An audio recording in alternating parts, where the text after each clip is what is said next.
Laras Faizati Hairunisa, seorang perempuan berusia 26 tahun, telah ditetapkan sebagai tersangka oleh Direktorat Tindak Pidana Siber Bareskrim Polri atas dugaan penghasutan melalui konten di akun Instagramnya yang diduga mengajak massa membakar gedung Mabes Polri saat aksi unjuk rasa beberapa waktu lalu.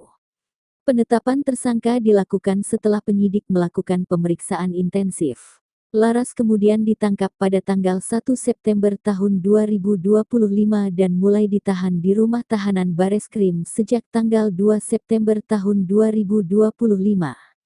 Dalam konferensi pers pada Rabu, tanggal 3 September tahun 2025, Bareskrim menayangkan barang bukti digital berupa konten Instagram tersebut sebagai bagian dari pengungkapan kasus dan Polri menyebut konten yang dibuat Laras dapat menimbulkan kebencian serta menghasut massa melakukan tindak pidana terhadap objek vital nasional.